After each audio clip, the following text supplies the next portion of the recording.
do, one thing I'm not going to do, I was going to actually go through all of your bios and read it and all that kind of stuff. Whew. What I'm going to do is I'll just give each of you an opportunity to introduce yourself. Please introduce the community that you serve, what you do, and we'll start there, and then we'll talk about the challenges in the community, okay, and how we can begin to think about how we can forward that or start to address those. I do apologize. I have to moderate today. Our facilitator went to the hospital last night. And I actually I'm down 2 people today because someone else went to the hospital also. So we had to, fill in the blanks on a workshop and all like that. And it was great. It was great. But our facilitator is out today and all like that. So I'm going to do the best that I can because this is my first time. So bear with me. Okay.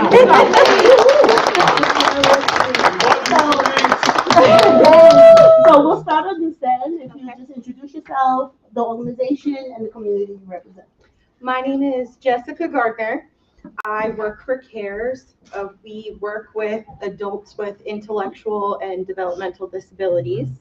The main focus of the programs that I oversee is actually getting these adults out into the community integration, community participation supports, and really getting them those life skills that they need to be just as successful as the rest of us.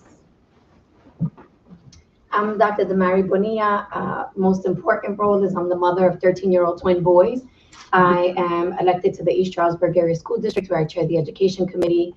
I'm on the board of Monroe County Children and Youth, Vice President of the Board of Colonial Intermediate Unit 20, and have served on the Governor's Latino Commission for 6 years, representing the Poconos and chairing the statewide Education Committee.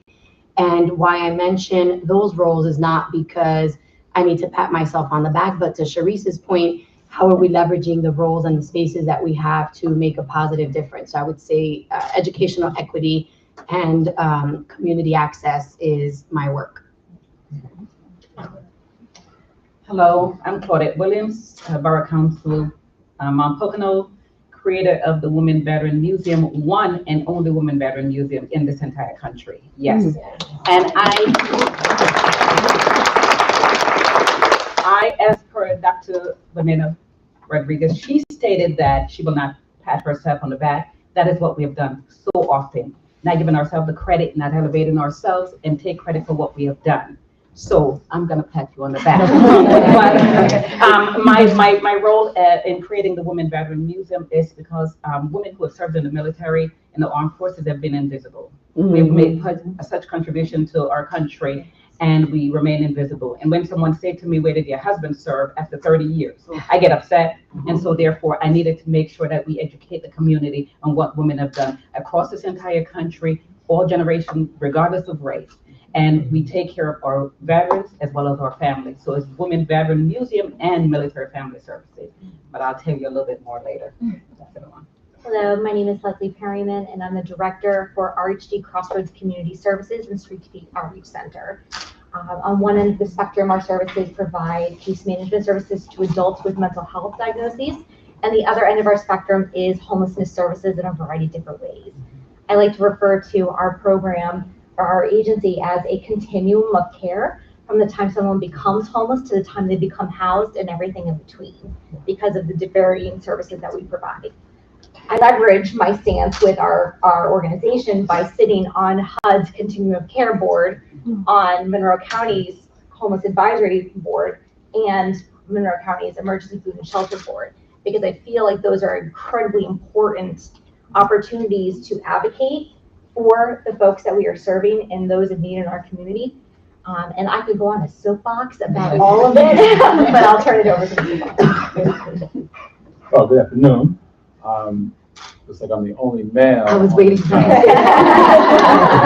Other than the brothers there and a couple of other folks, I'm pretty much the only male in place, which I don't feel too bad about. Grew up in Hollis, Queens. I know we have some many New York transplants.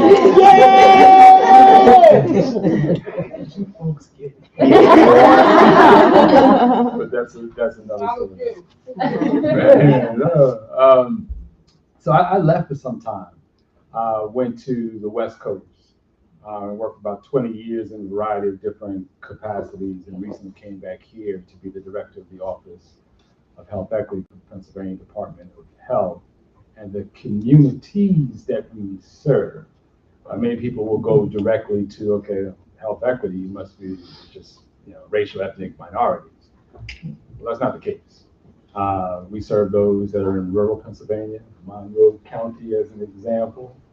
We serve those in the LGBTQ community that this young lady is representing. We serve, of course, racial, ethnic minorities. We serve low income, underinsured, uninsured, you name it, we serve it. Disability community down the hall from me here. We serve all those communities because all those communities have specific needs, as was discussed earlier in Angela's. And I want to thank Angela for her wonderful presentation earlier. She does a fantastic job. But it's not there. I'm Dr. Kathleen Thayer. I'm the founder and executive director of LGBTQ Pride. If you'd have asked me 5 years ago if I'd have been doing this, I would have told you were crazy, but I have a trans son who has taken me on a journey. And that journey showed me everything that we don't have in Monroe County. It's really, really sad. He was lucky because he had me, and I could take him to Philadelphia to get services. I went to ESU and spoke to the trans, and I say LGBTQ with a slant on T. Although there aren't a lot for the others, there is some, but trans is a whole different world. And I don't know if you're aware or not, but trans is being slammed everywhere politically in this world. Don't Say Gay bill down in Florida. My dearest friend who passed away had 2 moms, her and her partner. And if that law passes, that child would not be allowed to say she had 2 moms. Well, how can that be right with family? So right now is a really dangerous time for LGBTQ rights. They're getting a lot taken away that we've had before. My son's, one of his largest frustrations is that there are no medical. I just talked with Lehigh Valley Health Network the other day, and I said, what's missing is a training program for your doctors. They don't know how to talk to them. They don't know how their gender identifications, their show them that you care a little bit about them. So right now what we're trying to do is bring resources to Monroe County, whether it's through telehealth or we're just trying really to educate, changing minds, changing hearts, and that education. Most people that I talk to don't even know anything about a Fairness Act. I'm just going to say this for a minute. Fairness Act, they've been trying to pass for 14 years. Maureen Madden is a big proponent of it, and she's actually brought a lot of bills to the floor that haven't gotten out to the floor yet for LGBTQ rights and things that are there. But right now, you can be evicted, you can be fired, all of these things can happen just because you're gay. And nobody knows that, or the majority of people don't know that. So working for legislation, I met with Dr. Rachel Levine, who used to be our Secretary of Health, and now she's left herself open to me. Now she's federal, so I'm going to be knocking on her door. But all of those things that they need. I went to ESU and talked to a group of 7 trans kids, which since then they've disbanded. But out of 7, 5 were homeless. As soon as they told their families they were trans, they were thrown out. Now they have no resources. They have no money. They have no money for their education. They have nothing. So mentoring programs is so much necessary. And I know that we have a community here willing to support. The reason I'm here is because I'm going to talk to everybody everywhere in order to help these mostly young adults. Parents are suffering. I didn't know what to do either when he came out. So And everybody. spouses. I'm a spouse of a trans man, so Okay. yes. Yeah, absolutely. Yeah, it's really difficult. You have nobody to talk to. No. At the time that came out, Cher had a son, right? Or daughter that was a son. I sent her an email, she never responded. And she was the only person that I knew that was dealing. I had nowhere to go and I did not deal well.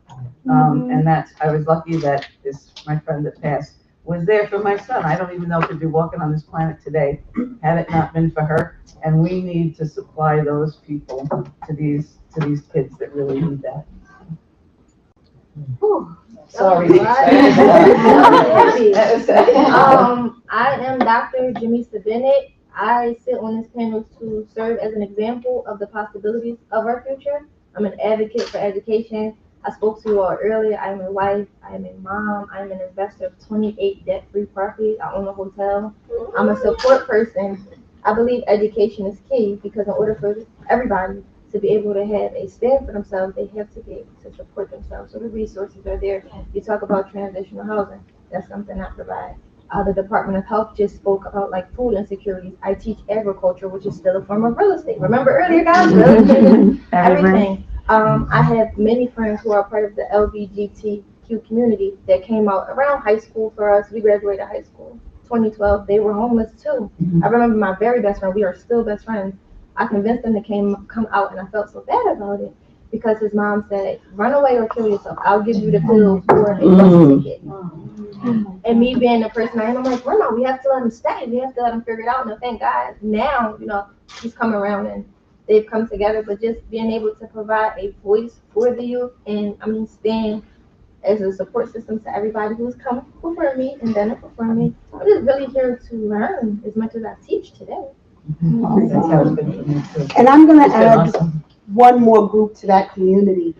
I recently received a grant for my rebirth program of the Poconos, which is a program that works with women who were previously incarcerated and or in rehabilitation for substance use disorder, to help them not only start the process of reentry while they're still incarcerated, but also connect them with resources, programs, support, and mental health services when they're released. That way we can begin to try to reduce the amount of recidivism that happens, particularly for women, because it is increasing twice, okay, the amount as men. I will speak on their behalf. Unfortunately, I did invite the Monroe County Correctional Facility. They were unable to send a representative today, but I do work closely with them in that area of reentry. So I will be speaking on their behalf to that. Whew, wow. I was like, okay, I got those chills again like I had earlier. I had those chills again like I had earlier. So first and foremost, what I'd like to do is start with the presentation of the challenges, okay? Because I think it's great to give a lot of information about your community. But if we don't understand what the challenges are in the community, then we can't effectively understand what the resolution to those challenges are. Do you agree? And stuff. So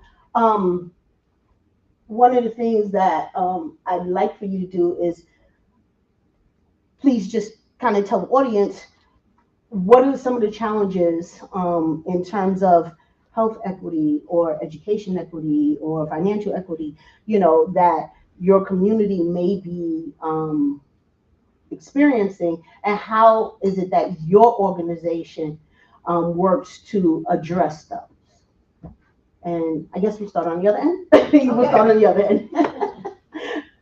So for me, I feel like I was super excited to be on this journey because everything that I've experienced was literally like on the job. I make a joke that I was a crash test dummy for real estate, but then as I began to educate myself and learn, I realized that it wasn't so complex, right? So you gotta see how I was able to break it down in a way that you were able to understand and relate to it.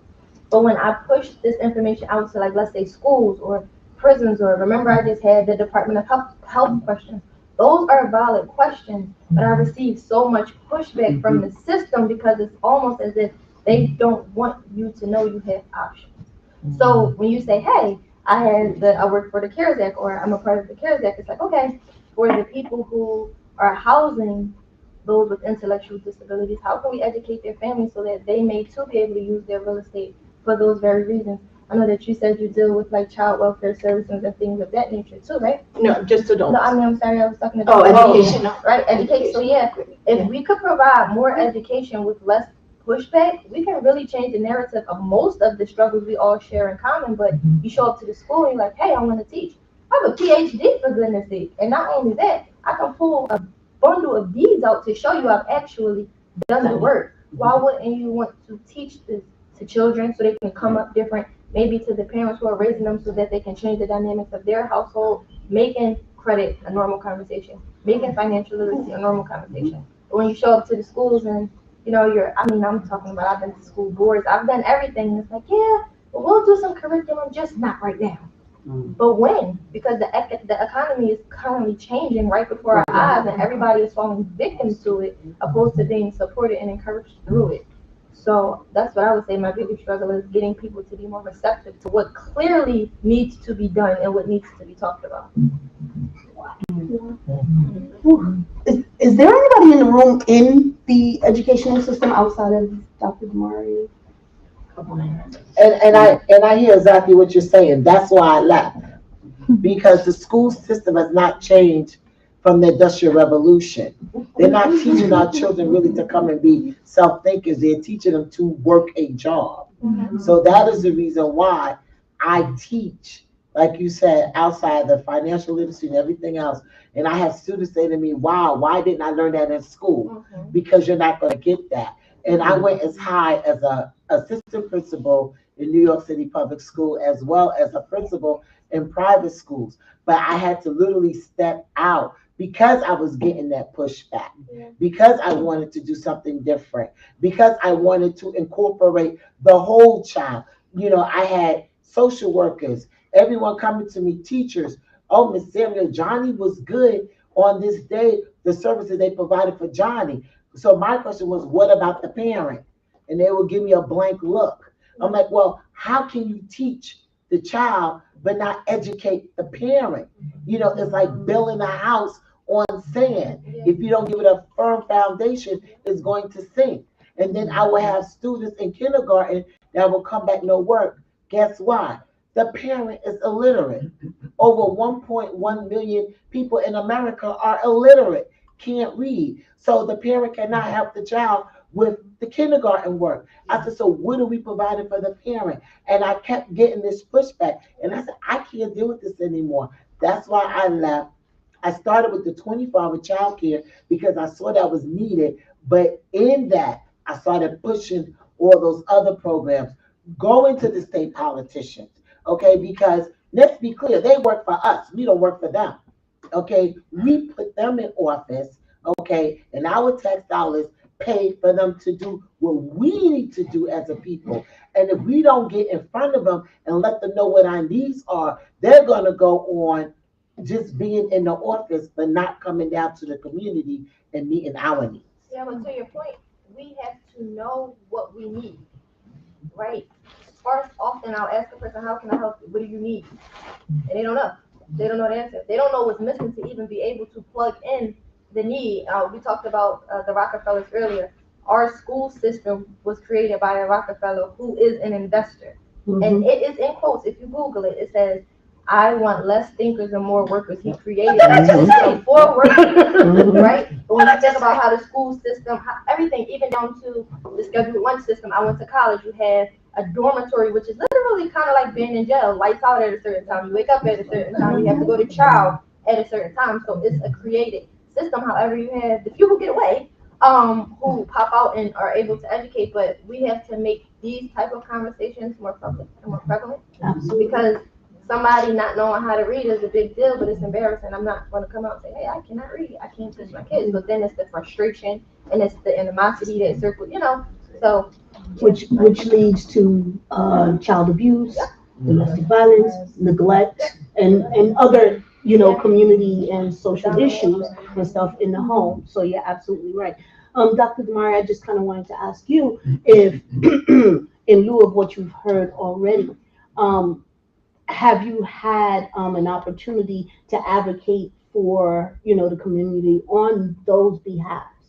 And how did that work out for you? You know, did you find you getting pushback?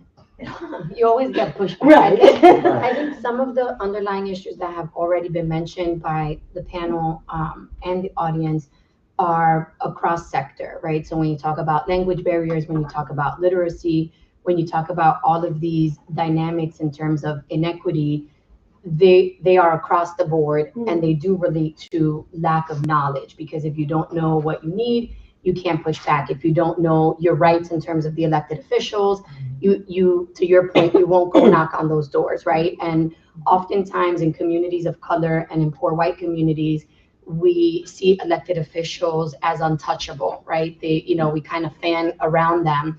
And as an appointed and elected official, I pride myself on being accessible to the community.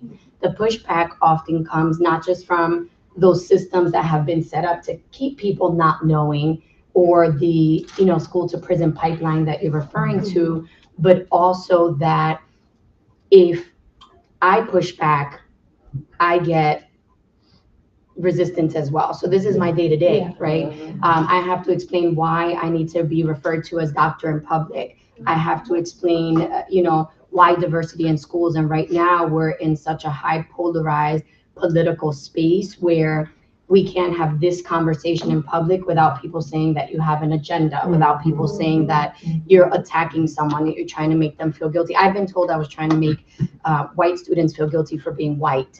And my simple response is no, I'm trying to ensure that your white students understand my Puerto Rican sons and vice versa, so that they can not just coexist, but that they can thrive and collaborate to be able to push through a lot of these issues.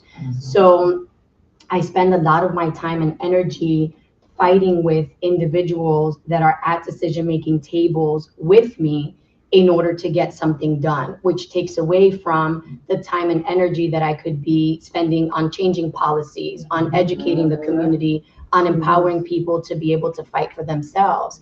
And what happened from the onset of the pandemic during the past couple of years is that people are talking about issues, and it's great, but those of us that have lived those issues or advocated on these issues have known these issues for a long time, right? You lived it with your son, you've lived it in your communities or with your service population. Nobody had to tell you that poverty is a problem, that if you don't speak the language, or if you're not a citizen, that you are in a silo and that you are afraid to ask for help. It just emerged to a public space, but we're still having the same conversations 3 years later. So to your point in the beginning, what are the solutions? And it's these kind of forums, to the doctor's point, that will allow everyday people to feel empowered, to have the knowledge and say, oh, I actually can call my state representative and demand a meeting because I am their voter base. Oh, I actually can go to a school board meeting and use my 3 minutes. And I always say to people, I don't have to agree with you,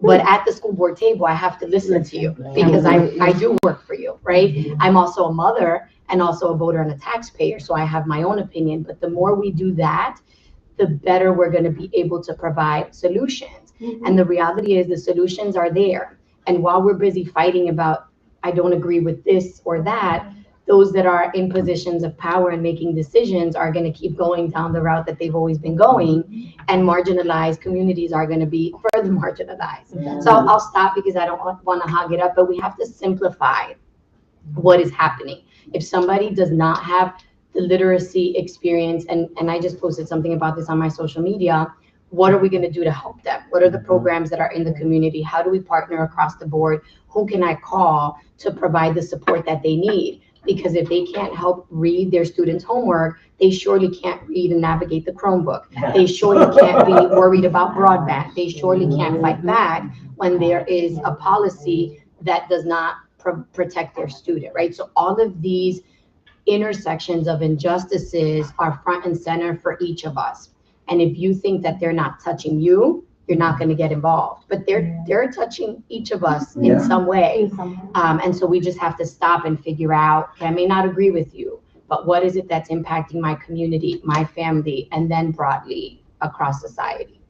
Thank you for that. Yes, I'm going to piggyback. You spoke about education. Our board member in the audience spoke about the students. And I'll share a personal experience. I have 3 kids, a set of twins also, and an older daughter. And one of the things that even with the military, traveling overseas and Iraq and Afghanistan and all those places, I made sure that I was still a main figure in the home, making sure that everything continued the same way as if I wasn't there, as if I was there.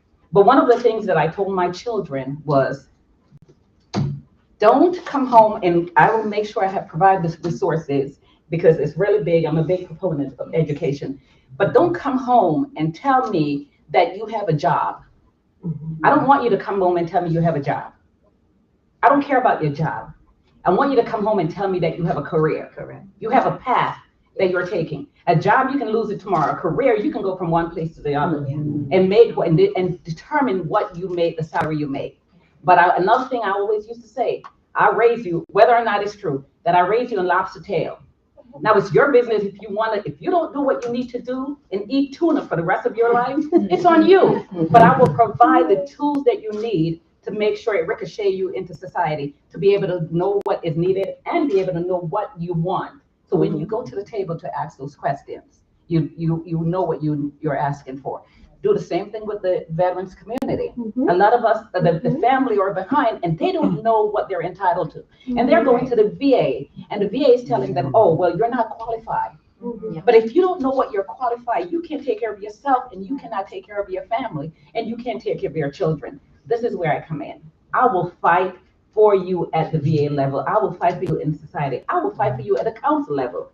How many times I got torn down at the council level and threatened? But I go home and I pray to God and I wake up the next day. And my mom tells me sometimes, just don't bother with it. Just don't bother. Don't worry about it. Don't get involved. But I can't sit back and see my community or the society that I live in going through all these struggles and I'm not standing up. I know what my purpose is, and therefore I operate within my purpose and I live within my purpose. And I can almost, I'm pretty sure and believe that in the veteran community, you probably are experiencing, if not more, the same kind of situations you have in the educational system, because with them suffering whatever kind of injuries they suffered in the field, they're coming home, the mental health issues that go along with trying to acclimate back into community after being at war or, away from their families and whatever goes on, but also too, the aging process. The aging process coupled with everything else they've experienced, I'm sure puts them also in the position where, at 75, I've lost my hearing, my sight is going bad, I can't really get the services that I'm entitled to or need. So now I can't, not only can I probably not understand because you don't really know what might have happened in terms of organically to the brain.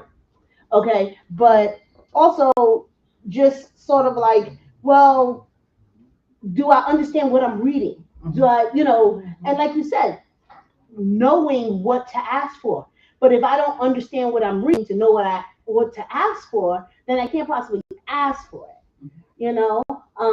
So I absolutely applaud what you're doing, because my father's 82, okay, and he's not a veteran, but he does suffer from tremors. Okay, so he's not able to sign a signature anymore like he used to. Now couple him not being able to sign his signature with him having issues that cause mental, incapacities and things like that. And most cases, those who are elderly don't want to say there are changes that are going on. We don't want to admit to the changes, because we are getting older. Every day we're getting older.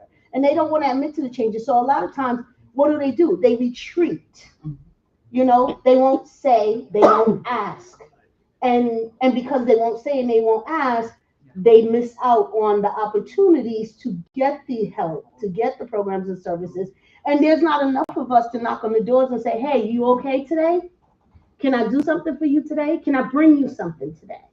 So I absolutely applaud what you do. Mr. Saunders, I come to you because from a Department of Health and Healthcare point of view and stuff, knowing that we are experiencing issues and problems in the community, I'm sure your job is difficult because we all kind of have specific advocacies that we do, but you kind of advocate for everybody. You advocate for everybody. what has been your experience, like, let's say with education, with programs and services, with having to go to people and say, listen, these are the things that we know is happening. You're telling me no because you're not sitting in the midst of it, but I'm sitting in the midst of it. What kind of impact has that had on your job, and how is that making your job hard? What I've done is I've engaged collaborators, kind of like you all have, but in this case at the state level. So our office has pretty strong connections with easily 15 to 16 state agencies. We have something called PHET, which is the Pennsylvania Interagency Health Equity Team. Been meeting for about 7 years now, focused in on health equity. So when the pandemic hit, we established something called the Health Equity Action Team. Well, actually, it was COVID-19 Health Equity Response Team. Now it's the Health Equity Action Team. And I slid those folks over to that team. So now we have those state folks as well as nonprofit collaborators like yourself at the table. And we kind of combine and listen to each other and collaborate. But politics do impact. And what I tend to do is I tend to actually come to folks like you all. And that there are certain things, even in this audience, I might want to say, but I won't say. Because we have to be, to a large extent, neutral in what I do. But there are a lot of people, I will say this to you as an encouragement.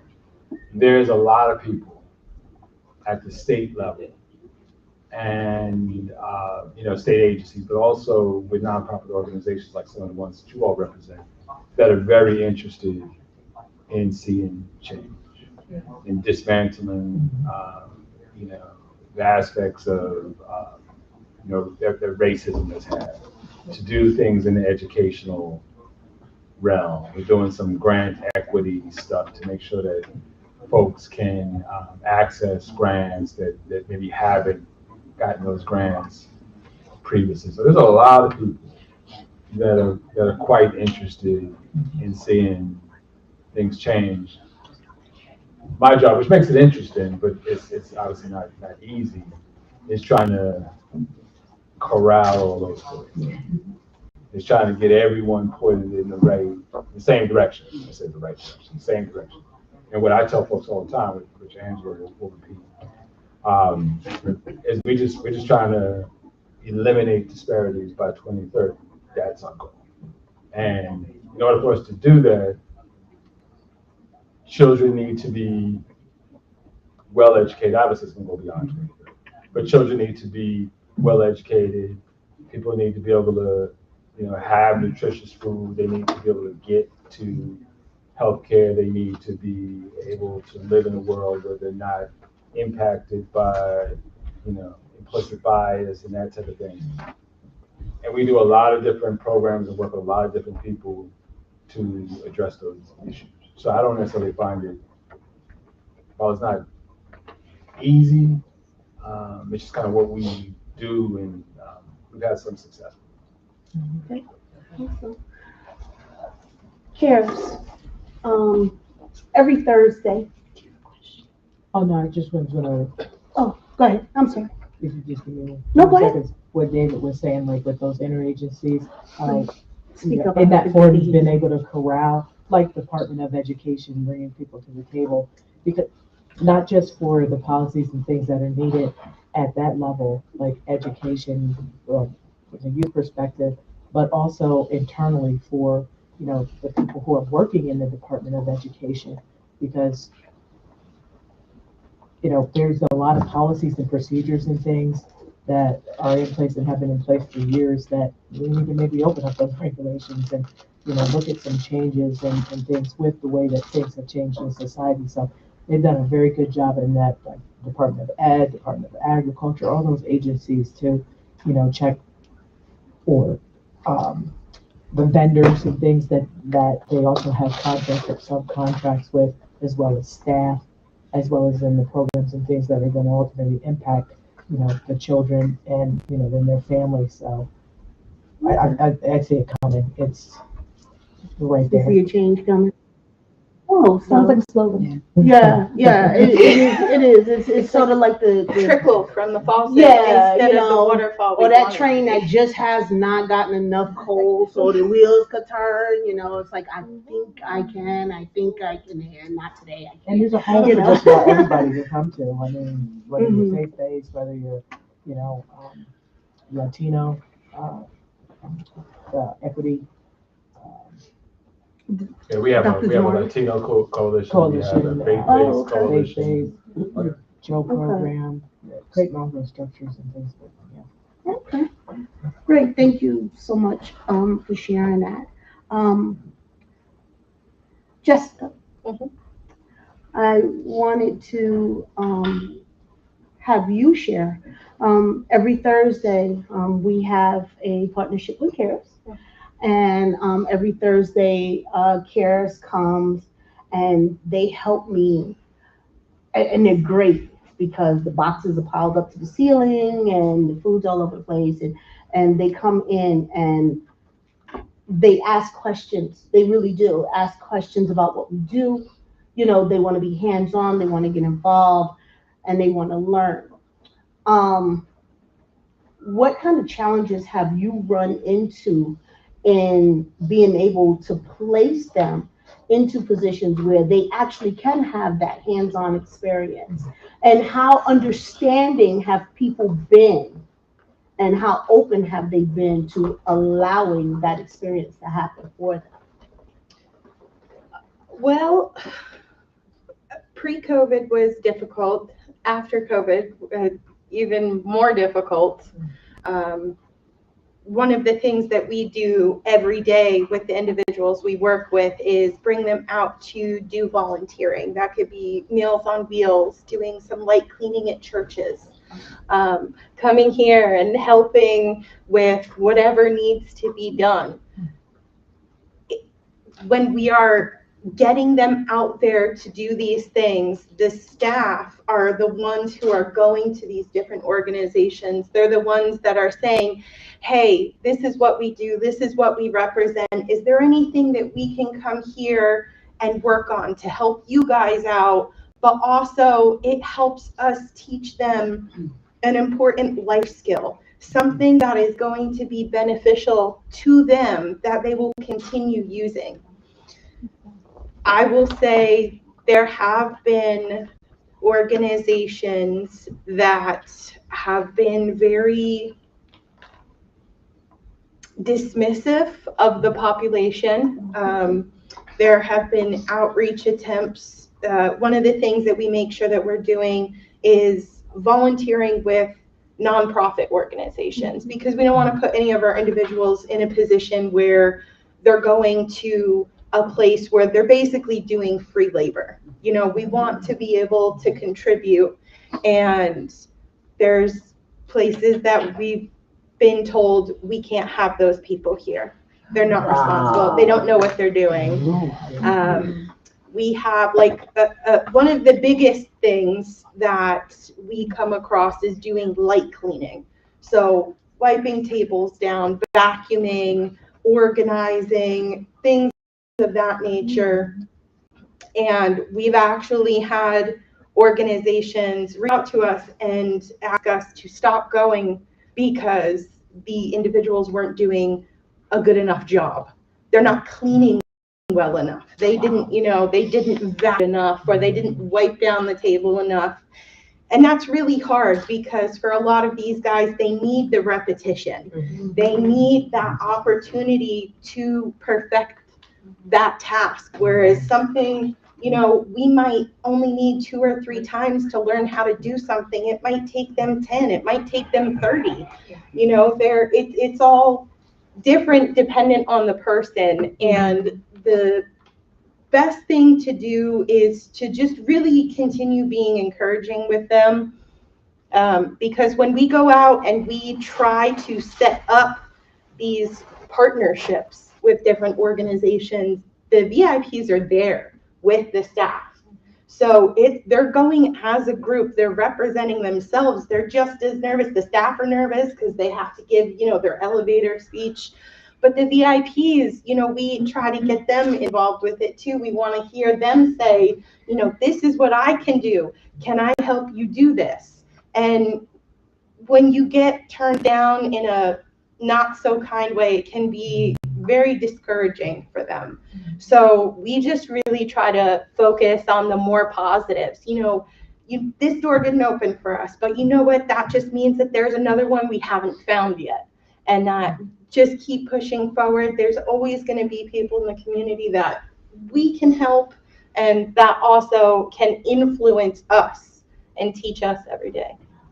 How can we, as other community organizations, assist in the education of people about working with people with disabilities? Because a lot of times, I think the declination of having them there is because they're not sure themselves how to work with them, how to address them, how to talk with them, how to guide them. And the truth of the matter is sometimes we're not able to teach ourselves. How can we teach someone else? So what would your suggestion be? I have wonderful, they did my Christmas cards in December and I loved it, and the families that got them loved it. You know what I'm saying? And but how can we teach people to be more tolerant? And this is kind of why we're having this conversation, because I think the level of tolerance of people who are different, whatever that difference is very, very high. And it just continues to rise. And the sad part is, I just kind of feel like there are a lot of people in our society who's just willing to allow it to happen. I'm okay. It doesn't come to my front door. It's not my problem. It's not my son, or it's not your son, or it's not, my family doesn't have veterans. There's no one with disabilities in my family, so it's not my problem. How do we get past it's not my problem? She's like, I think, I think, like you guys were talking about before, the education aspect of it needs to start earlier. It really does, because when I was in school, there weren't children with disabilities that were in my classes. They were in other classes. Mm-hmm. And I understand there are different levels of needs. Some individuals are going to be capable of a lot more than, their friend. But I think that kind of putting that, okay, let's go into this classroom, this is dedicated to you, as opposed to integrating them in with everyone else, that would help really set a better foundation of understanding as they get older. And I know that a lot of IUs, there's a bunch of different, teachers and different councils that do work towards getting that done. But, whenever my graduating class, I should say, you just knew that, that was the classroom for the special kids. You didn't, unless you lived near them or you had an after school activity with them, you could not be able to tell the class, half the class's name. You wouldn't know who they are.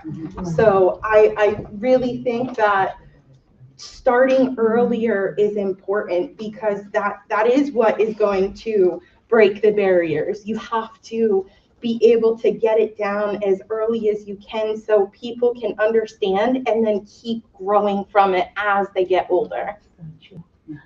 1 second, I'm sorry, Dr. Thayer? Well, I think education is really, really, really important. And if you put a face to it, I drag my son everywhere with me if he's not working or he's not. Absolutely.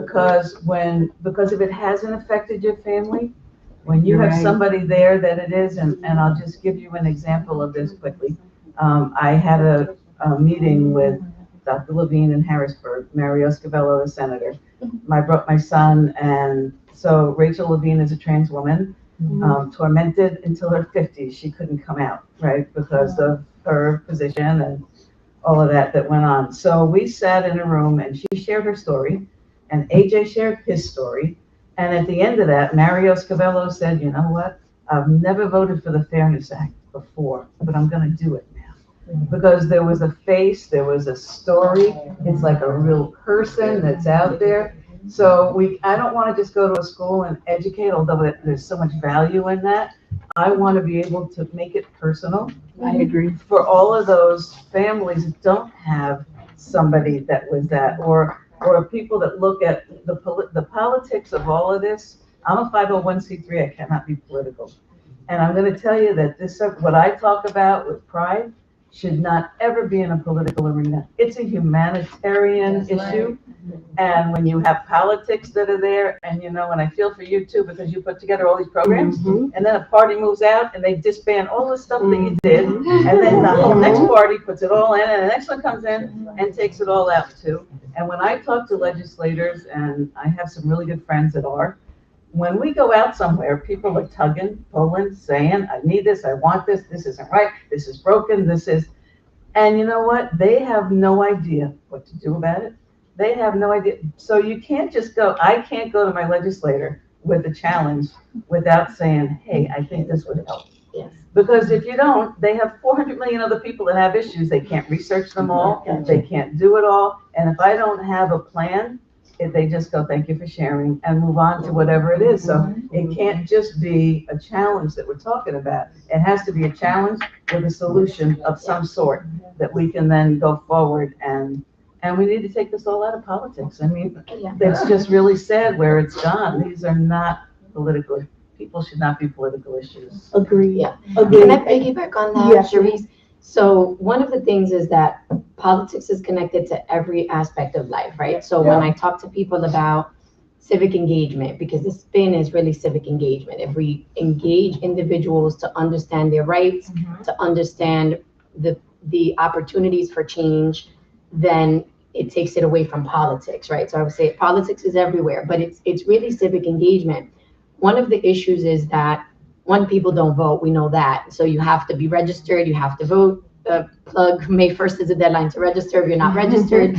And people have the mindset that their vote doesn't count because they've been disenfranchised from the bigger system, right? So we have to teach our students, and your idea about starting early applies across the board. If we start early with our students, we can empower them, we can show them the power that they have in these different spaces, we can teach them how to work with others and get to a point that we don't just tolerate each other, but that we actually encourage each other, support each other, and advocate for others, right? So I always say to my husband, I say to our boys, if you watch someone being bullied and you don't do anything about it, we're going to hold you accountable, and you're going to have consequences because you have a responsibility to speak up, right? And part of the issue is that people are afraid to speak up because of all these systems and these challenges that they face, and because it's scary to stand up. I've been threatened. I got a call last year. I was getting a spot pedicure and I got this call, and there was a mention of the mafia, and I said, I do purpose work, to Claudette's point. And so you can take that up with God. And no offense to anybody who doesn't believe in God, everyone has their values and beliefs, and I respect that. But I said to them, you can take it up with him because I have work to do, right? I'm not going to say it's not scary. I'm not going to say I don't sit at some of those meetings and my heart is not pounding and my throat is not dry, and I'm not thinking, should I say this because my family could be in danger or somebody could be in danger? But I have to push through that to be able to make a difference, right? So we talk about being at the table. You can get to the table, but if you're too fearful to push the boundaries, if you're too fearful to speak up, so each of us has to stand within the power that we have. It's not always being the elected official. It's not always, so it takes all of us. So I want to just kind of loop it back around to your comment and really say, one, you have to vote. When you do vote for people, not just because of party affiliation, but because they represent your values. And once you do that, don't leave it to that person to do all the work, because I get tired. And you've been elected, you get tired as an advocate, as an elected, as an appointed, as a teacher. So if we each stand up, I've had moments where people reach out to me and they say they're tired, and I'm like, I got it. I will push now. And then vice versa, because just like Claudette said, you have to get up the next day and do it all over again. Sometimes I sit in my chair and I cry because I'm exhausted. And when I go into a school board meeting, I go prepared for war, because it is war, because it's for the students, because right now people are fighting to take books out of the libraries where our students are able to build their knowledge base about people that are not like them. And if they don't have access to books that represent different students, they're not going to know that experience if they've never been exposed to somebody who identifies differently or lives a different experience. That matters. That should matter to each of us. And so the dynamic right now is that we each have a responsibility. So if you leave here and you feel good about what you heard and you feel fired up, but then tomorrow you don't do anything to support anybody in this room, then it's not gonna matter. And it was just a conversation. Yeah. And if you're afraid, like, I mean, I get scared that my son's not gonna come out of the men's room one day. Correct. You know, I get scared when we go out talking that somebody's gonna take out a gun or something's gonna happen. Exactly. But you know, if we all sit in fear instead of in love and in our purpose, I mean, I think for each one of us, there's something that's happened to you in your life that struck a chord that you can be out there doing right now, whether you're afraid or not. Because it's never, ever gonna change, and it isn't up to us. I mean, we're here doing what we can do, but it's up to every one of you. And every talk that I do, even at a life celebration when people have passed, it's like you have a legacy of people in your lives or things that you need to do. And like you say to your sons, each one of us has a responsibility, right? It's not about bullying, but we each have a responsibility to look at the hole that you have that you can fill, because you can make a difference. We learned here today what a difference you can make, you know, in lives. And it's just ordinary people, just like every one of us, that can really make a difference. And that's what today is. And I just want to take 1 second too to say thank you for the transparency, for you, for your speakers, for everybody that was there to say, hey, you can do, I've been there. I've been worse than you. And we were just talking today about being so grateful that we didn't have to do that, but we still need to pick ourselves up and then advocate for all the others. Yeah, 'cause I think Dr. I'm sorry, can I hear from Dr. Jamisa? Is there a comment? Okay, 1 second. Can I hear from Dr. Jamisa? I'll take a comment from the audience, and then I'd like to hear from you, Ms. Perryman, because, yeah. Yeah, okay. I'm sorry. I was just saying, like the call to action or the way to bridge the gap is creating a connection between education and being informed. Those are two different things. Education is like me telling you something, I'm teaching you something. You being informed is you showing the comprehension, understanding of what I actually just said. And I feel like the way to do that is by way of exposure, right? Because things are still so segregated. Everything is very classist, right? Oh, you're in this tax bracket, go here. Oh, you want to go to this bathroom? Go here. Oh, rainbows that way, blue that way. It's like, okay, let's take a step back and bring the commonality of people. We are all people, right? So you spoke to having your group of individuals not being wanted or accepted to do something as simple as cleaning, but I feel like that is a thing because we give the option to deny.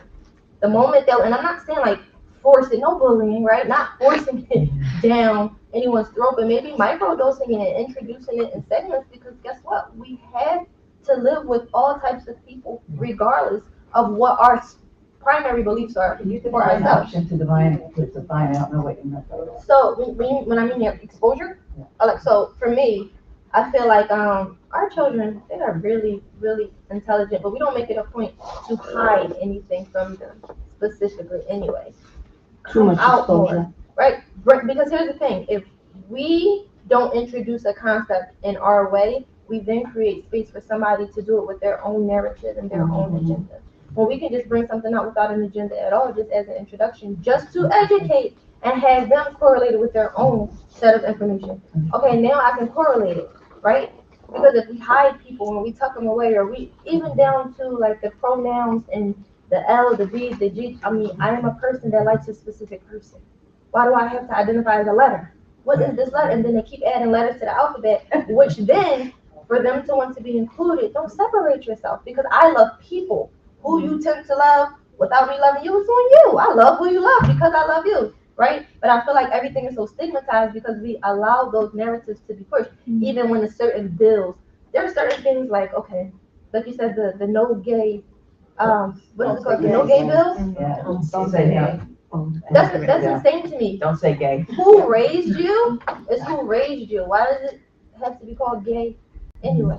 Right. I'm a pet lover, so do I add a pronoun to myself? I'm like in love with my cat, okay? So do I have to add a special letter? You see what I mean? And it's something so simple that we turn it into something so complex, and it just, to me, it doesn't have to be. So maybe introducing it, coming out in public more like, I ran for state representative, so I completely understand the politician side of things. But honestly, it's not about Democrat, it's not about Republican. They all have a higher agenda anyway.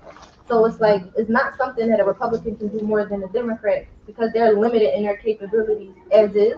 There is a bigger agenda, and we have to learn that full picture so that we can figure out the roles that we play leading up to that. But I feel like really being informed, not rehearsing what you heard, not watching the news and reciting what somebody else said, really you saying, hey, I met this person, and this is what this person means to me on a personal level. I feel like we are very detached and dehumanized, and I think they're doing it on purpose. I have never been able to, growing up, I'm 29 now, but I've never been able to turn on TV or pick up my phone and see a person shot dead. Yeah. And that has to be normal for me. Is that your new normal too, guys? You guys are like seeing people die in front of you. Was that normal to you 10 years ago? No. It was not. You know how Well, I grew up scary in the that was? projects in New York City. So it was a little more normal for you. Yeah. It's a little more normal, Sad, yeah. but still not socially accepted in the way that it is now. It is so socially accepted now that people are pulling out their phones to record people being murdered. Yeah. Instead of helping, Yeah. instead of That was stopping not it a or thing. helping. Yeah. So even in the projects, if you saw it, you still might have screamed a little or turned away. You didn't pull out your phone and upload a world star, right? You see what I'm saying? So like bringing back like the human, because it's such a disparity with just like emotions and us connecting on a personal level, I feel like that's a really, really big challenge because everybody's fighting. We're all fighting for our rights, and you have to be on this side or that side, but where's the common ground? Because there is one big picture that we all need to abide by. We're only here for a certain amount of time before we die. So while we're like going like this, can we find like the middle part? Like just hug at the line. Let's just hug at the line. Because it's like, I like rainbows, even if I don't like girls. I want to wear rainbows. If I wear rainbows outside now, they're like, are you the L, the B, the G? I'm like, I'm Janisa. I don't even know. It's really pretty scary. Exactly. So just trying to find that common ground is super important because it's a strain otherwise, right? So you have to go in there to work and cry in your chair because you feel like you're at combat, right? Because I am. And I agree with that. I just want to put things into context and say that the reason that we are in this place of people feeling like they have to identify in the specific ways is because people haven't been seen, heard, and accepted in the way that you were talking about. And so now that there's been a door open in a little way, right? In small ways where we've seen policies that actually support marginalized communities, people feel like they're able to. Dr. Levine, for example, who's a Shiro. I was attacked on social media for sharing some of Dr. Levine's work because people are still attacking this bright woman who did amazing work from the onset of the pandemic in our state, right? So it's finally, to some individuals, okay to say this is how I identify. Right. And there are many of us who feel like we're just people, but that's why we can't find common ground, because those who've been hiding for so long are finally saying, no, I deserve to be here. I deserve this right. And you still have the Don't Say Gay bill, and you still have in the state of Florida so many issues that are happening, and in other states and in our own communities here in Pennsylvania, where just a few years ago they introduced a bill to only speak English across the Commonwealth, and where no woman has been sent to the U.S. Senate to represent any community in Pennsylvania, and where in just 2019, I was the first Hispanic elected to my school board, and I still have to explain what that means. So people are finally feeling seen and heard in some way, and they've tried to run with it. So, I just want to make sure that we have that part in context, because in order to find the common ground, there is that level of, okay, I see that, but so many don't feel like we do. I'd like to take a comment from the audience. Yes, well, mine is to Jess, and it was more of a pat on the back. I had the pleasure of working with Metamorphosis, and I met one of your students, and they were amazing. They did such a good job, and we were making like baskets for an event, and you should have seen her face when she was making it. It was an amazing experience, and to tell you that if you will record these interactions and testimony would change a lot of perspective on a lot of organizations, just to show how much they've helped communities can change their perspective on things. And it's good. So you got to see firsthand just having the ability to do something that someone else showed them. It just empowers them. It makes them feel important. And I think that's essentially what all of us want. We want to say, hey, I'm here. I'm just as important as any of you are.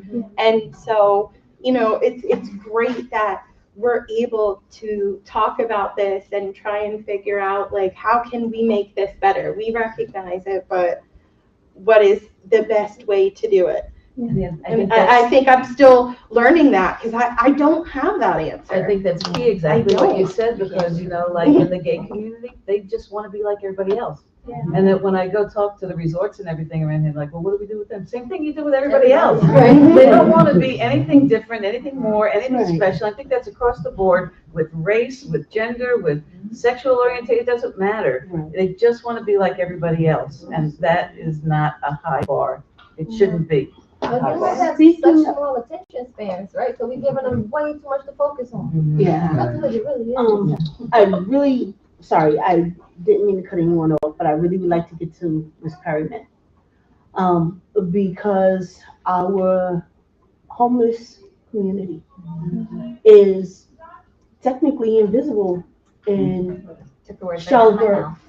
Okay, and it was hilarious that I had a conversation with somebody the other day, and they said to me, you know, I was told that there were only 12 homeless people in Stroudsburg. And I said, 12 homeless people in Maybe on one corner. Exactly.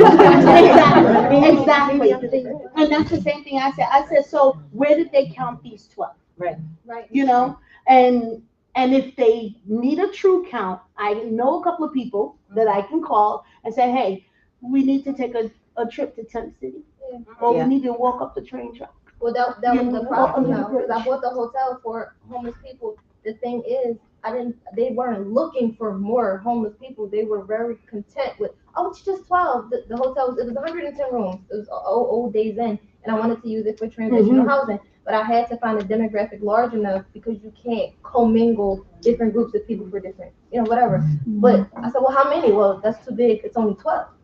It was me that had the conversation. So I knew it wasn't true. No. Luckily, I found Sharice to find the truth. Still don't have the actual finalized number with it. But the problem was they weren't looking for people who needed help. They were just okay with, well, only 12 people said it, so here's 12, but I don't know what you're going to do with 12. And I just, you know, it was very off-putting, but obviously I'm rebellious, so I didn't give up. So I would love you to tell me how to help these people, find them and help them. So let me shed some light on homelessness here in Monroe County. So the homeless are invisible until they're not, until somebody has a problem with them, until somebody objects to their hygiene, until somebody objects to the fact that they're standing on a street corner, loitering on a bench, or wandering around your business, not buying anything, but they're inside because they want to get warm, and they might want to use your bathroom because they don't have anywhere else to go to use the bathroom, or because they are looking suspicious because they're just there. Then they're not invisible. But nobody actually wants to stop and talk to those individuals and get to know their stories, because guess what? They're human beings. They're your neighbors. They're your friends. They're your family members. They are people who have lived in this county for a long time.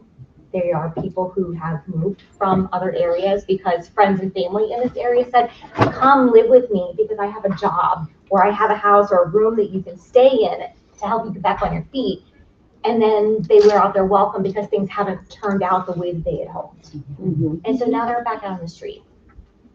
When you look at the statistics, according to the National Low Income Housing Coalition, in order to afford a one-bedroom apartment here in Monroe County, you have to make $22.17 an hour working 94 hours a week. How realistic is that? And so people wonder, why do we have a homelessness issue? Well, homelessness is not just housing, but housing is a very large part of it. When the federal government says a fair market rent for a one-bedroom apartment is $9.93, but the community average rent is $1,200 for a one-bedroom apartment. Inequity. When you look at somebody who has Social Security, they're disabled, they can't work, and they only make the maximum of $936, and rent is $1,200. Where are they supposed to live? We do not have an abundance of Section 8 and public housing opportunities here. The Section 8 list is closed and has been closed since 2016. The public housing waiting list is 5 years long. So when people say, why are people homeless? Why don't they just go get a job? Well, I can tell you that 65% of them have jobs. They have jobs, but they're still living in the shelter. They're still living in their vehicles. Hotels. We have a very large hotel living population because that's what they can afford. That's what they can afford at this point in time because the rents are out of reach. But food insecurity is a real thing. SNAP benefits are going back to pre-pandemic levels. So people who are being able to leverage that extra food stamp so that they don't have to spend their very minimal income on food now are spending more money on food out of their pocket and less money available for housing costs. So, for example, we have so much disparity and so much discrimination with the homeless population. People assume that anybody who's homeless is mentally ill, is a drug user, and doesn't care and wants to live on the streets. So not true. Yes, there are people who do have a significant mental illness who live on the streets. Absolutely. Being homeless is traumatic. That trauma comes with anxiety and depression of the situation that they're in. The fear of where am I going to sleep tonight? When am I going to get my next meal? What's going to happen to all my stuff? Am I going to get taken advantage of or beaten up or victimized? Because that happens. It's a real thing. Arrested because I'm sitting too long on a park bench, or because I look suspicious, or my skin color, or because I'm hanging with a group of people who might be known for doing those things, I'm automatically doing those things.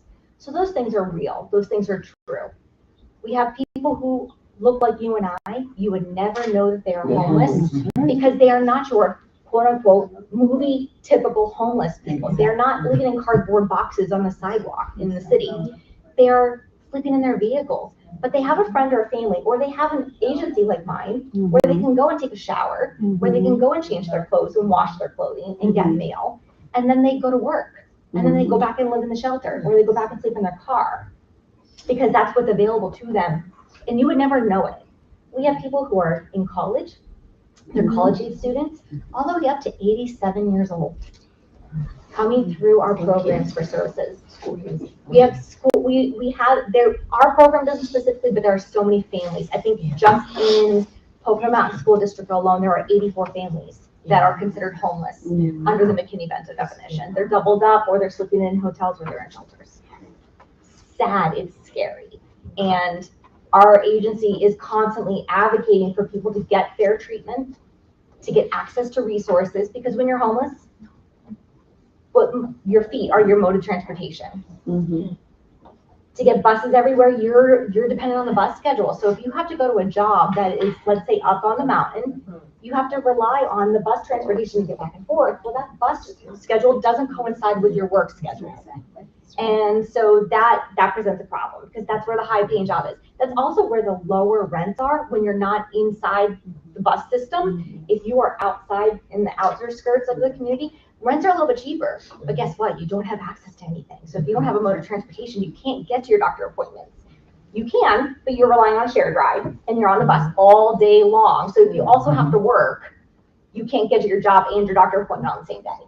So these things create all these issues.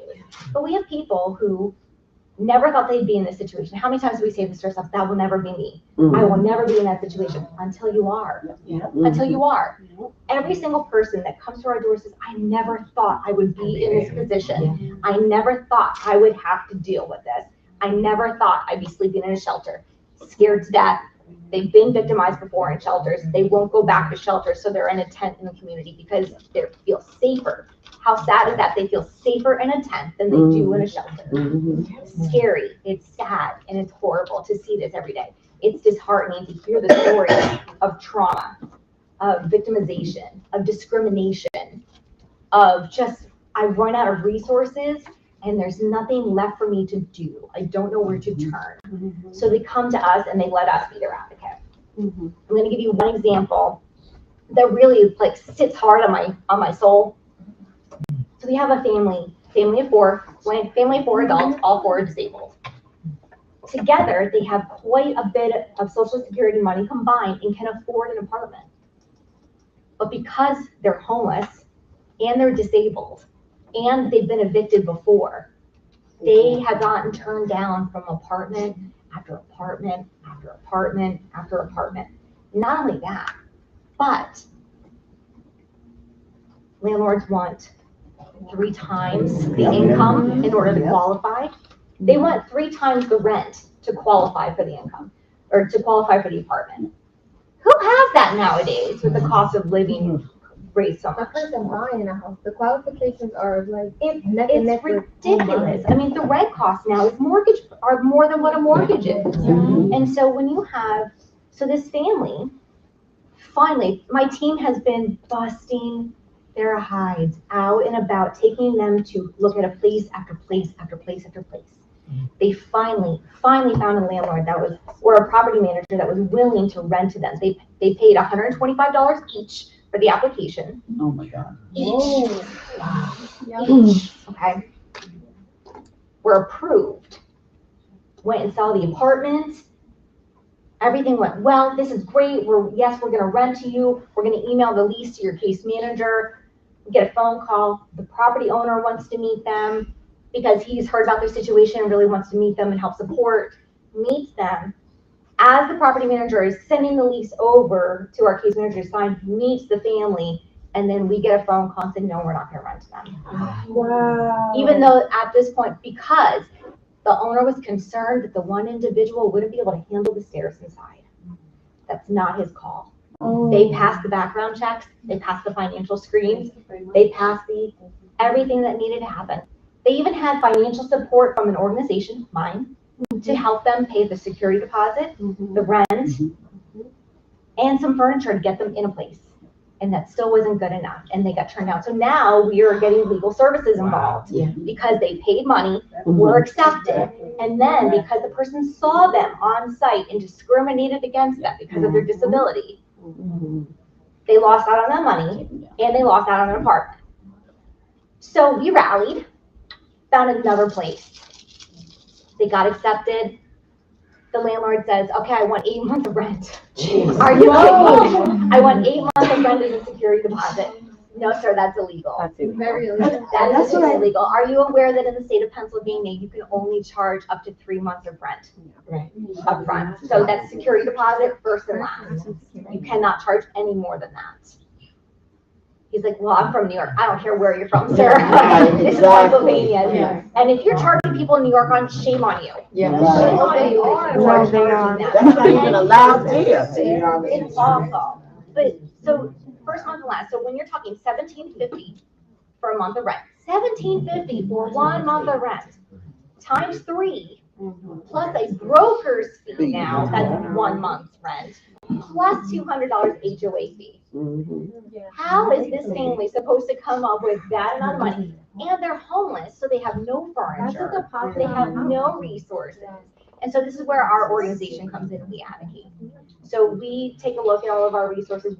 Thankfully, we have a funding resource that we are able to utilize. So we are paying their rent, their first month rent, their last month rent, their security deposit. We are paying the broker fee, we are paying the HOA fee, and we're buying them beds, a couch, and a table so that they can move into a home and be safe and be healthy and take care of themselves. But not every agency has resources like that available to them. This is a very wide case, but the fact that this family has been discriminated against so many times and taken advantage of so many times is just one very minimal example of what our folks go through. And so I just want to leave you with that. Homelessness knows no bounds. It does not know socioeconomic status. It does not know lifestyle status. It does not know what you do for a job, what you do for a living, because at any point in time, all it takes is one life event one circumstance, losing your job, partner passing away who made more money than you did to help pay the bills, and a serious medical issue that now you're paying medical bills and it's piling up and you can't afford to live anymore. So that's all it takes. So when you think that will never happen to me, don't be so sure. Be kind to those who are experiencing homelessness because they were once in your shoes saying this will never be me. But now here they are. And a lot of what we have seen at Metamorphosis and clients that come in for services from us is it's the Alice community. Yes.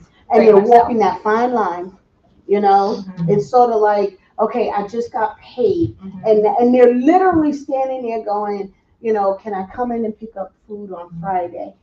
You know, and then they feel like they have to explain. I don't ask no questions. I really don't, you know, but they feel they have to explain. And the explanation is, I got my check. They took out the taxes. You got to have insurance on your job. So now they took out the taxes. They took out the insurance. Oh, wait a minute. Child support, because I don't have my kids, but I still got to feed them. And this is why I'm coming to get food from you so I can take to the other house. So technically, the person who actually was picking up the food doesn't even eat because they don't think that they don't want to take enough food for them and the other house too. So they'll only take for where the kids are and they'll rather not eat. Yeah. You know, and the sad part is a lot of people, I think it is just pure ignorance. And when I say ignorance, I'm not trying to be insulting. I mean ignorance in the true sense of the Webster Dictionary that people just don't know. If they have not had that experience of not having that extra $10, you know, or not being able to eat lunch out at Olive Garden, you know, or how about the fact that, you know, they're driving out of, and this is in no way a shot at anybody who lives in the gated community, but many of them are living in gated communities and they drive in their fancy cars out of their gated communities and can see that person walking down the road and honestly roll the window up, let me put the foot on the gas and let me drive a little bit faster because you know what, they might try to stop me and ask for something, right? You know, and I think there's a generic kind of fear of just helping people, you know, a fear that if I help once, then maybe now there's an expectation all the time that I always have to give, you know, and no, that's not truly the case. Well, I mean, for me it is because my whole thing is you come to Metamorphosis, you say you need help, you're there as long as I can possibly help you until I exhaust every possible resource. But before I let you go, I'm going to find someone else, one of my strategic alliances, who might be able to pick up where I left off. That way I'm not just dropping you and everything we've done up to this point just kind of goes by the wayside. You know, what hurts the most is our populations like our disabled and our women and veterans and our homeless who might be on fixed incomes, our elderly who are on fixed incomes.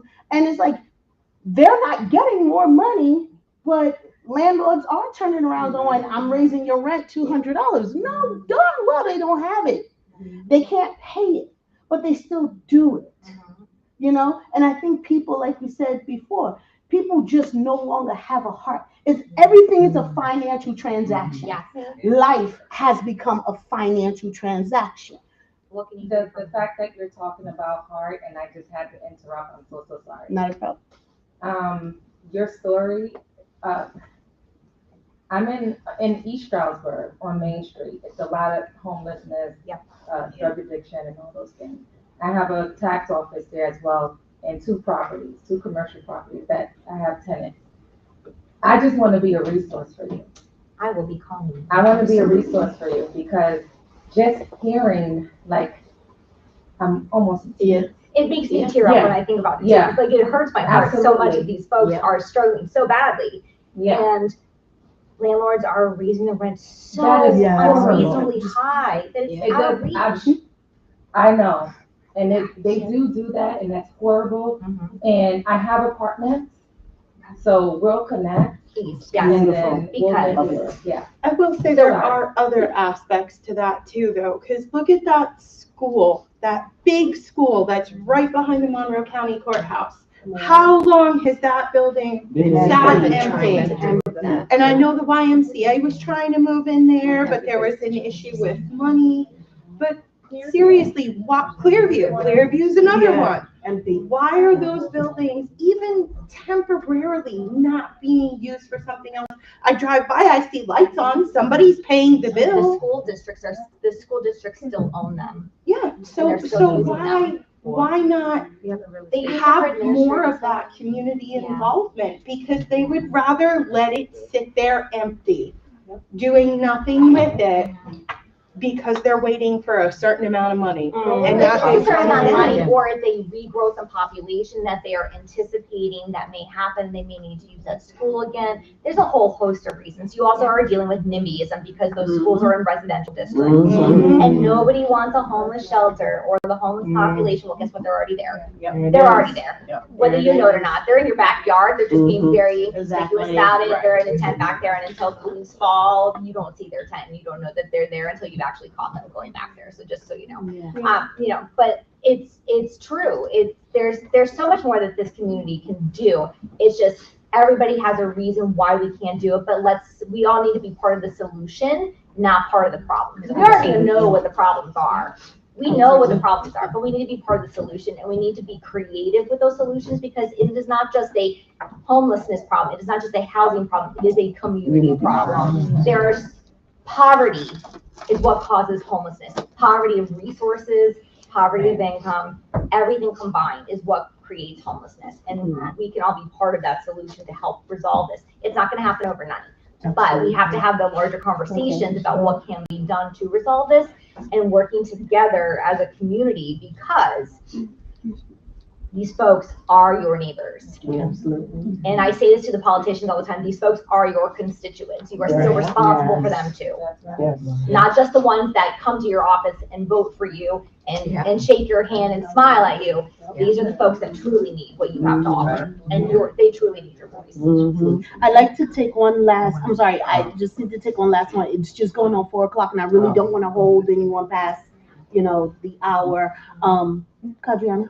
So it's kind of to where you were speaking to, I think Nicole and I were talking about earlier, like when you drive up Watergap Wellness, there's just signs, house after house, that says drug and alcohol rehabs not allowed in residential areas. And it's a little sad, because you think like, dang, imagine if I was going to this facility and this is the message that I'm receiving on my way up. Do you think that like, those people and, kind of that community, more affluential, have more money, they're kind of a little separate from the community that we serve a little bit. Do you think they're reachable in terms of getting their support to support these services? I can answer the question. Yes and no. There are people who are benevolent and want to reach out and help, and then there's others who, I don't want my neighborhood affiliated with this. I don't want to have to drive by and see homeless people on the corner. I don't want to have to drive by and see the garbage along the roadway. I just dealt with one of those calls not too long ago and had to meet with the chief of police and this couple to discuss this, because they were offended that there was a homeless person on the corner looking menacing. It's not illegal to sit on the corner. He wasn't doing anything wrong. It's a public sidewalk. He's allowed to be there. He's not blocking the sidewalk. He's not running into traffic. He's not doing anything. He just is sitting there.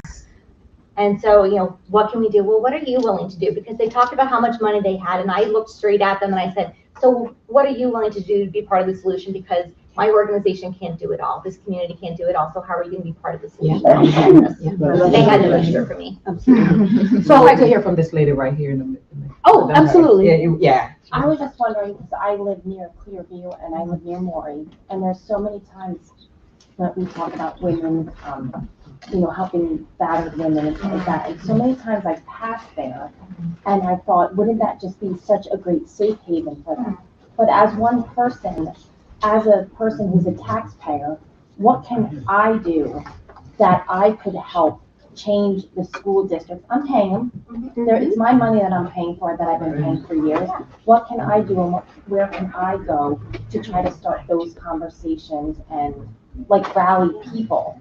I think attending their school board meetings to start having those conversations and asking the school board what they're doing with these empty buildings. What is their plan? And educating them on what is happening in the community where the needs are. And then talking to your commissioners, your state representatives. And starting petitions with and stuff like that. So can I tell you what not to do? I'm sorry if I forgot the spot. No, that's okay, because the comment that you made earlier is, I always say to constituents when they call, you can come to me with as many complaints as you want. I'm going to listen. I may not be able to address everything to the point made earlier unless you come with a solution. And I say this to whether it's the Teachers Association, somebody who lives there, I need thought partnership, because I may have to sell this to the other 8 school board directors, right? So you may get my buy-in, I may believe it because I know it, but I need help. So if you come to me and say, this is an idea that I have, and I say, okay, can you do A, B, and C and bring it to me, and then I'm gonna push in this way, and I'm gonna tell you what the system looks like. So what not to do is don't use your minutes at the school board meeting to make a big deal and complain and kind of cause a negative ambiance, because people shut down. But if you use your 3 minutes and say, I'm a concerned citizen, I have these ideas, I'm not sure where to go, can we thought partner on this? Automatically people are going to say, yes, I want to talk about this. And we would, in our school district, we would send it to a committee. And we also have the opportunity for you to speak at committees in a more inclusive way. So for example, you can come in and use 3 minutes at our once-a-month meeting where everybody's there, but that's not where it's going to get done. But if you come to, I chair the education committee, we meet once a month by Zoom, you get more than 3 minutes. Unless there's a controversial item on the agenda, then we do stick to the 3 minutes. But we just had a 3-hour meeting last Wednesday about bullying. We had the Monroe County District Attorney's Office. We have our school talk about policy, because that's been coming up a lot. So you can come in and you can talk about the issues, the questions, and we can thought partner and really work on that. So what not to do, because a lot of times people think if I bring it to the public and I make a big deal, and it's not gonna, but if you do gather 5 people in the community and you can start a petition and say, look, 100 people signed on in the first week because we care. I care about this, I don't know what to do. And reach out to your different electeds in that way to be proactive, but collaborative simultaneously. That's gonna get so much done. So I just. Thank you, yes, that. What she articulated so much better than I did. Thank you. I hope this was informative. And sadly, time is short and we can't continue. It's always the conversation, right? It gets good right at the end and you're like, oh, man. It's like your favorite show and you've been binge watching, and then that last episode you're like, seriously? Yeah. Just like that, but I want to say thank you for, your transparency and letting us know what you do. I'm going to ask those of you in the audience who are community organizations, let's not let it stop here. Don't let the conversation stop just because the conference is over. My door is open any day, every day. My phone is always with me 24/7. You want to do something? You want to start a petition? Let's take a meeting next week. I got lunch. Okay? Because the truth of the matter is, it is the CARES community. It is the Latin community. It is the homeless community. It's the veterans that I take food to, it's those with health disparities and issues and stuff like that. It's the LGBTQ community that come in and say, you know what, I can't go nowhere else because they keep closing the door in my face. They won't accept me. It's the women that come to me from MCCF and go, I have to get a job in 90 days. I can't even get sanitary napkins. I don't have no deodorant. I don't have soap. I don't have shampoo. The basics. So let's continue the conversation. Even if we have to meet again, let's continue the conversation. Let's keep in touch with each other. Okay, if you heard something today that you're able to share a resource so that it makes it easier on any of these communities, please share that resource. Get the number. Same here. If there's somebody in the audience that you want to touch bases with to see, hey, I heard you say you're affiliated with this. How can we, maybe figure out a way that I can use that to help my community? Because yes. Would it be possible to, because you have everybody's email addresses and maybe the organizations that they're affiliated with and anybody attending, would it be possible to send an email out with all that contact information? So that if we did want to reach out to each other, we have that information? Absolutely. Absolutely. And I will do that. I want to thank everyone for coming. It's been a fabulous day. You guys have done my heart so good. You understand? I was so scared. I hope you had as much fun as I did. Okay, we hope to see you again next year. Everybody tell a friend, bring a friend, and tell your friend to bring a friend. Okay, and next time we'll have it all full. But thank you very much for what you do. Thank you for being a staple in the community, and thank you for trusting me, enough to be here today, because you could have said, we don't really know what metamorphosis does. Who is she? And all like that. I mean, she's cute and all, but and stuff like that. I mean, what does she really do?